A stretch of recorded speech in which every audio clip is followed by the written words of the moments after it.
So the man in charge of the cross-country course, Eric Winter, is with me. Eric, first of all, overall feeling of this year's badminton track for you? I think it's very fair. I think there are lots of questions. There are a few questions on it that are quite unknown as to how that's going to happen. I think the down towards the bottom, the Lemure eyelashes, is a very unknown fence because of the water in the ditch. You don't really know how that's going to work. Some horses might jump that a little bit awkward, so I think some will fly through there and make it look super easy, and some will struggle with that a little bit. And the following fence with the little log coming out of the pond at the top, the Sustainability Bay Mars fence.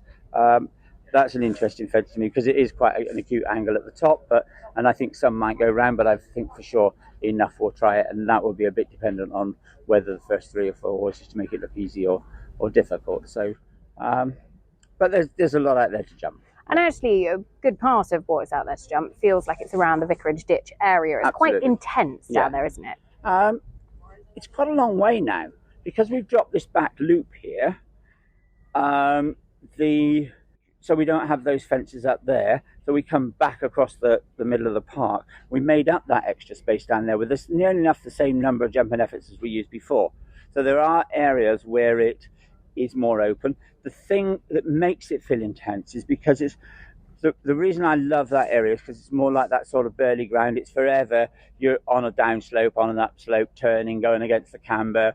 So even if you're just galloping a straight line, it's not flat. So I always say with Burley, if you galloped around that course and you didn't have a single fence in place, it's still difficult to maintain 570 a minute.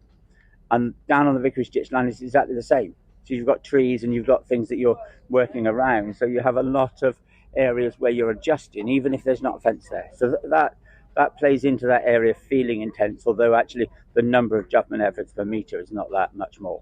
And that actually ties in then to what you've kind of removed later on in the course, which is where they would have previously looped back round and kind of gone by the staircase, that actually they don't do that. So talk us through the change there. The thought there is that in the last 40 seconds we took them to the lowest part of the site and then pulled them to the highest part of the site in the last 40 seconds.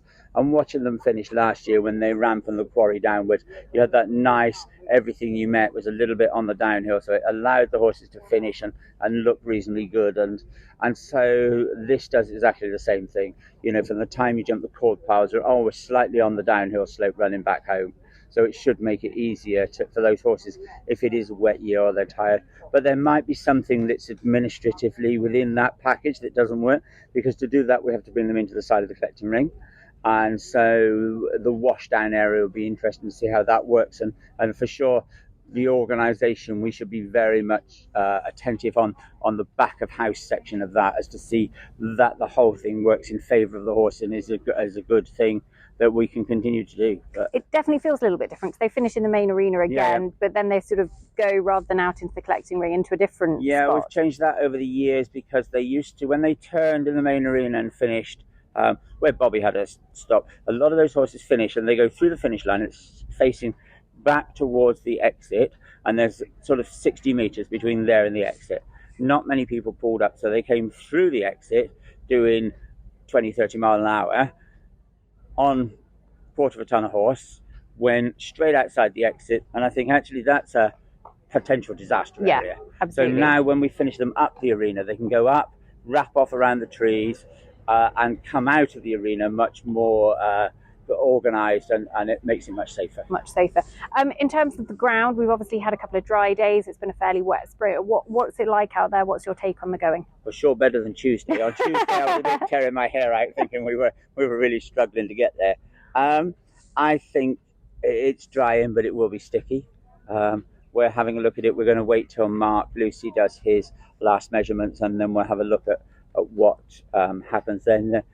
We might do a little bit with it, we might not, change wise, but the ground is the ground. What sort of changes could we see to the ground? We could see that maybe the big parallel might come out, the big box fence might come out towards the end, or maybe one of the parallels over on the second last fences. But it's a very difficult line that to what favours one horse doesn't favour another, and you've got to stop them going too quickly and using their horses.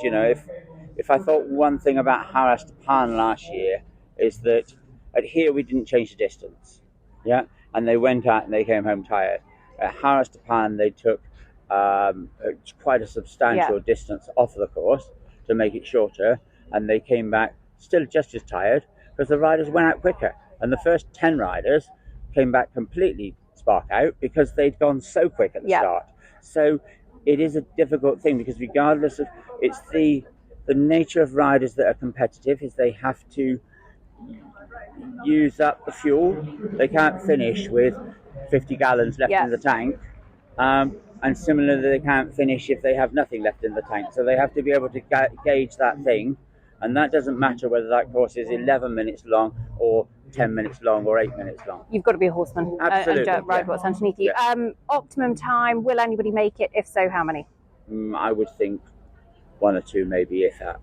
Watch this space. It feels very like when Janelle won here, and it was quite sticky.